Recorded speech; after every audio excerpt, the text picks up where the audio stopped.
थोड़ा नर्वस भी हूँ बिकॉज हर्षिल की फैमिली में मैं फर्स्ट टाइम पूजा में बैठती हूँ। ओम प्रजापतये स्वाहा। ओम प्रजापतये स्वाहा।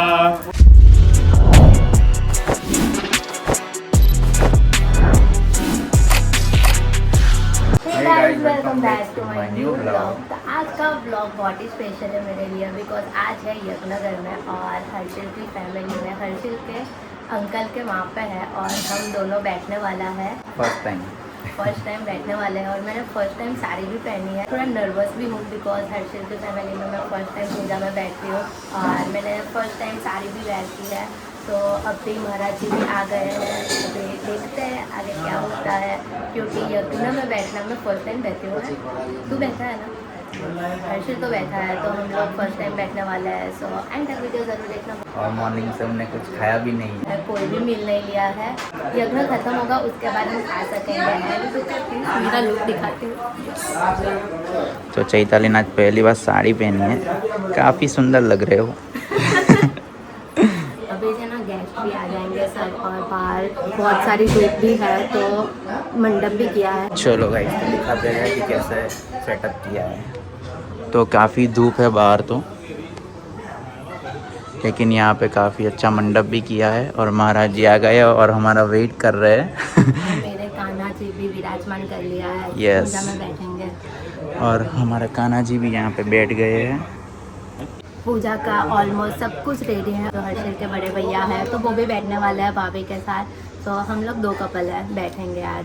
और अभी फ़िलहाल देखो गाइस कोई भी नहीं आया है और पूजा में सिर्फ हम लोग ही बैठेंगे अभी, उसके बाद सब आ जाएंगे। बड़े भैया का तिलक हो रहा है।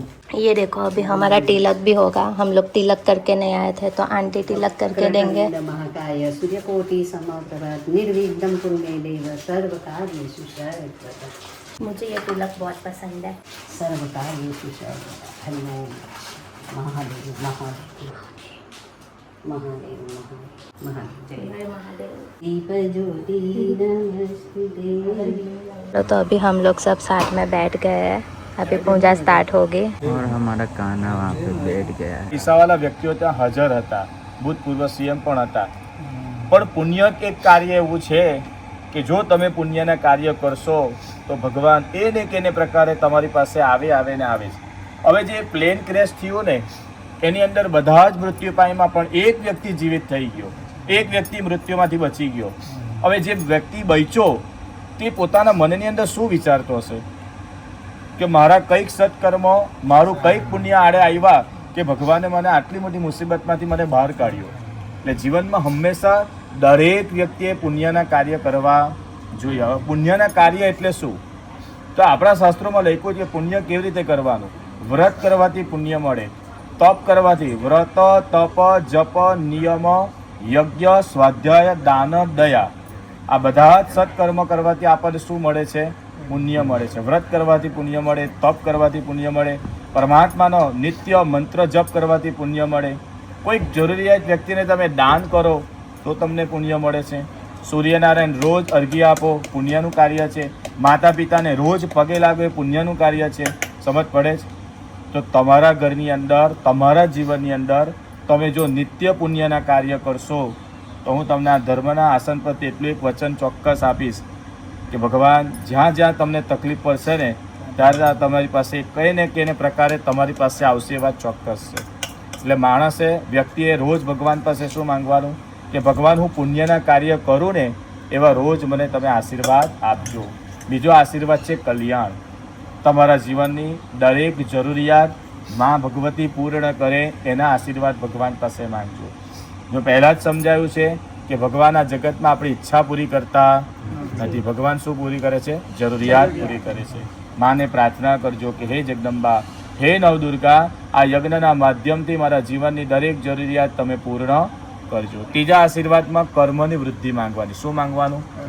તમે જે વ્યાપાર કરો છો, તમે જે વ્યવસાય કરો છો એમાં દિન પ્રતિદિન તમારી પ્રગતિ થાય એવા આશીર્વાદ માંગજો. પણ જીવનમાં એટલું યાદ રાખજો, કર્મ વધે ને તો ધર્મને પણ વધારવાનું હે. પણ મનુષ્ય કેવો છે? કર્મ વધે ને એટલે ધર્મને ધીરે ધીરે છોડતો જાય છે. સમજ પડે છે? ભગવાને કંઈ નહીં આપ્યું હોય ને ત્યારે આપણે ભગવાનની રોજ એક માળા કરતા હોઈએ. અને ભગવાન સમયાંતરે બધું જ આપી દે એટલે આપણે કેવા થઈ જઈએ? ભગવાનથી દૂર થઈ જઈએ છે.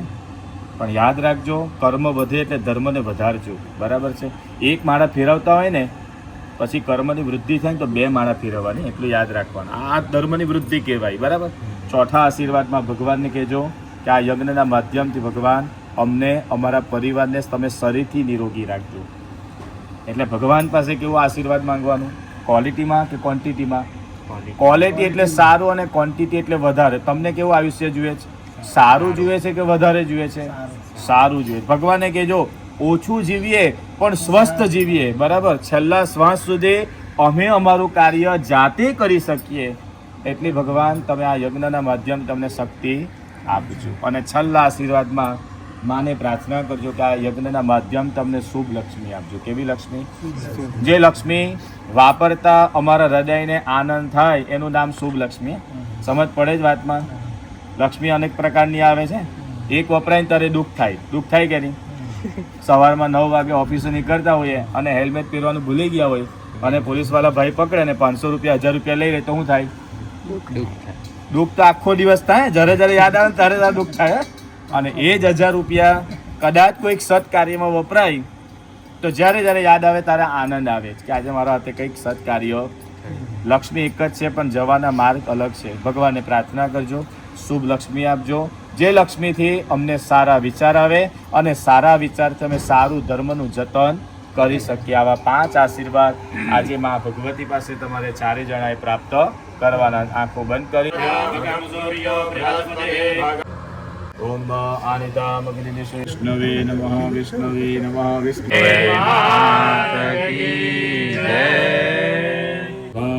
ओम शनिश्चराय स्वाहा ओम हवे स्वाहा ओम के स्वाहा अभी मम्मी और पापा भी आहुति दे रहे हैं. स्वाहा ओम ऐं ह्रीं क्लीं चामुण्डायै विचे स्वाहा ओम ऐं ह्रीं क्लीं चामुण्डायै विचे स्वाहा ओम ऐं ह्रीं क्लीं हर्षल थक गया बैठ के? थक तो नहीं गया लेकिन भूख लगी है. भूख लगी है बिकॉज फास्ट है ना हर्षल का. मॉर्निंग से कुछ भी नहीं खाया है इसलिए बहुत भूख लगी है हर्षल को. बट मज़ा आ रहा है ना, इतना अच्छा लग रहा है यज्ञ में बैठ के, इतनी पॉजिटिविटी लग रही है, कितना कुछ ऐसे सीखने के लिए मिला. अभी है ना टर्न टू टर्न सब आहुति देंगे इसलिए हम दोनों को है ना ब्रेक है तो अच्छा लग रहा है. ब्रेक मिला तो थोड़ा फ्रेश हो जाएंगे. लेग भी रिलैक्स हो गए अभी. इधर है हमारा तिलक वाला लुक, कितना मस्त लग रहा है ना.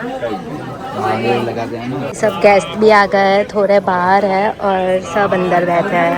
હવે આ કર્મની અંદર કોઈ દોષ થયા હોય, આ છાણા લાકડામાં કદાચ કોઈ જીવજંતુનું મૃત્યુ થયું હોય એના નિવારણ માટે ફરી આપણે આહુતિ આપવાની છે. બરાબર? ફરી સ્વાહા બોલીને આહુતિ આપજો.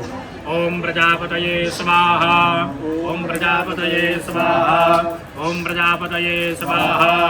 अभी करेंगे हम आरती. अभी लास्ट आरती. हर्षल की हालत देखो, कितना पसीना आ रहा है.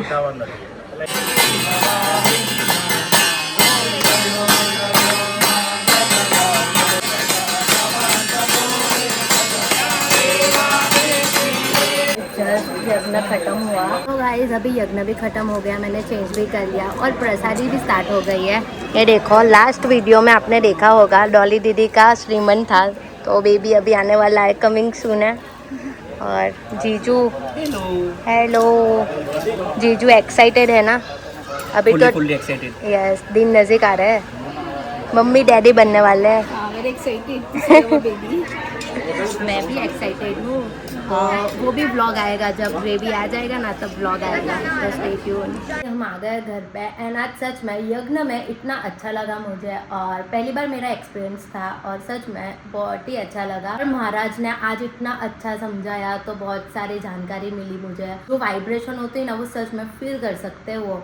एंड अगर आपको भी ऐसा मौका मिले कि आपके घर आप ये यज्ञ करवा सके तो फॉर श्योर करवाओ बिकॉज उसकी जो वाइब्रेशन है हमारे घर में जो वाइब्रेशन हो जाएगी ना वो सच में नेक्स्ट लेवल होती है. और हाँ गाइस आज का मेरा साड़ी वाला लुक कैसा लगा वो मुझे कमेंट सेक्शन में ज़रूर बताना बिकॉज मैंने फर्स्ट टाइम ऐसे वेयर किया है वो भी हर्षल की फैमिली में. सो मैं थोड़ा सा नर्वस भी थी पहले तो, उसके बाद मैं कंफर्टेबल हो गई.